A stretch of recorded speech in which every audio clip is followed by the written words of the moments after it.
उद्धव ठाकरेंच्या वाढदिवसानिमित्त राज ठाकरे मातोश्रीवर गेले आणि त्यामुळे काही दिवसांपासून थांबलेल्या ठाकरे बंधूंच्या संभाव्य युतीची चर्चा पुन्हा सुरू झाली आहे। मात्र त्यांच्या संभाव्य युतीचे काय परिणाम होऊ शकतात, महायुती आणि महाविकास आघाडीला त्याचा फटका बसू शकतो का, पाहूयात त्या संदर्भातला एक स्पेशल रिपोर्ट। सन्माननीय उद्धव ठाकरे, सन्माननीय राज ठाकरे, ही मराठीसाठीची एकजूट ही कायम राहावी। शिवसेना म्हणजे आता राज मी तुला माझ्या सोबतच घेतो, कारण आपण तेव्हा एकत्रच होतो, आता सुद्धा पुढे एकत्र चाललो। उद्धव ठाकरे आणि राज ठाकरेंची वज्रमूठ दिवसेंदिवस घट्ट होत चालली आहे। दोन्ही नेत्यांनी त्यांच्या पक्षांची युती होईल की नाही यावर अजून थेट भाष्य केलेलं नाही। मात्र ठाकरे बंधूंची पावलं त्याच दिशेनं पडताना दिसतात, हेही नाकारता येणार नाही। त्यामुळे दोन्ही भाऊ जर एकत्र आले तर राज्याच्या राजकारणात काय परिणाम होतील ते आता पाहूया। राज्यात महायुती आणि महाविकास आघाडी यांच्यातच मुख्य राजकीय सामना होताना दिसतोय। तसं पाहिलं तर मागील 3 दशकात कोणताही पक्ष स्वबळावर सत्तेत आलेला नाही। परिणामी युती आणि आघाडीच्या माध्यमातूनच राजकीय पक्षांना यश मिळालंय। मात्र मनसेनं मागील 2 दशकात सर्व निवडणुका स्वबळावर लढवल्या। परिणामी मनसेला मोठं यश मिळवता आलं नाही। त्यातच ठाकरेंच्या शिवसेनेलाही मागील वर्षी झालेल्या विधानसभा निवडणुकीत अवघ्या 20च जागा मिळाल्या। त्यामुळे ठाकरे बंधूंसाठी एकत्र येणं ही राजकीय अपरिहार्यता बनली।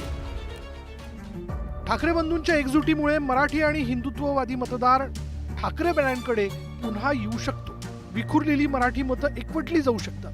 मुंबई, ठाणे, नाशिक, पुण्यात दोन्ही पक्षांची ताकद निर्माण होऊ शकते। मुंबई महापालिकेत ठाकरेंनी ताकद दाखवून दिली तर आगामी काळात दोन्ही पक्ष पुन्हा सशक्त होऊ शकतात। ठाकरे बंधू एकत्र आल्यास आम्हाला काही फरक पडणार नाही असं भाजपकडून सांगितलं जातं। मात्र उद्धव ठाकरे आणि राज ठाकरेंनी युती केली तर महायुतीवर काय परिणाम होऊ शकतात ते आता पाहूया।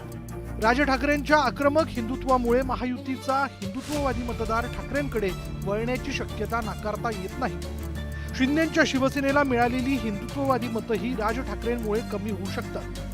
हिंदुत्ववादी मतं आणि मराठी माणसांची एकजूट महायुतीसाठी तोट्याची ठरू शकते। शिवसेनेच्या जी दिशा राहिली आतापर्यंत मागच्या 2019 मध्ये अचानक उद्धव ठाकरेंनी आपला सगळा विचार सोडून काँग्रेस आणि राष्ट्रवादी काँग्रेस पक्षासोबत युती केली। ती युती राज ठाकरे मान्य करतील का किंवा लोक मान्य करतील का, त्याच्यामुळे मग ह्या सगळ्या संभ्रमातून मला असं वाटत नाही की युतीवर याचा काही फार मोठा परिणाम होईल।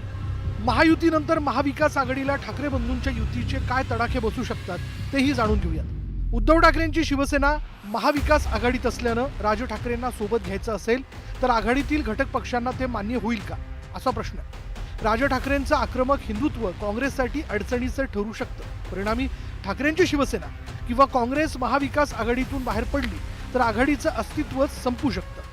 ठाकरे बंधूंमुळे महायुती आणि महाविकास आघाडीसमोर राजकीय आव्हान निर्माण होऊ शकतं।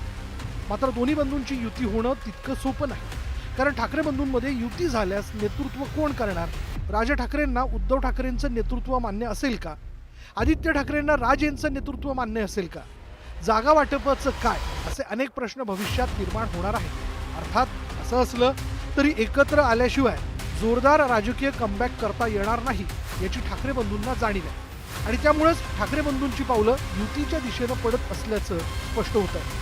Bureau report, news 18 Lokmat. त्यात एक मोठी बातमी। गेल्या काही दिवसांपासून विरोधकांकडून सातत्यानं योगेश कदम यांच्या राजीनाम्याची मागणी होते।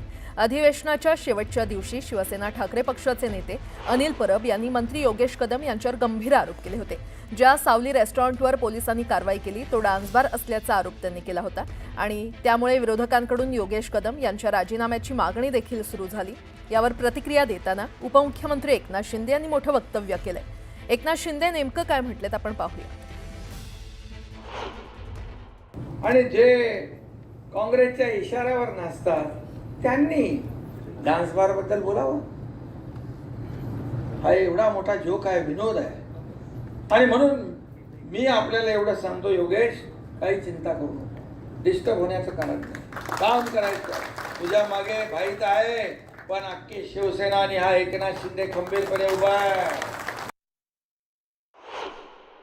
योगेश्वर खोटे नाटे, और योगेश हा काम करणारा कार्यकर्ता आहे। या ठिकाणी खेडचा विकास करणारा कार्यकर्ता आहे। एक आदर्श आमदार म्हणून तुम्हाला योगेश आपल्याला आमदार म्हणून मिळालेला आहे। त्याच्याकडून शिकलं पाहिजे.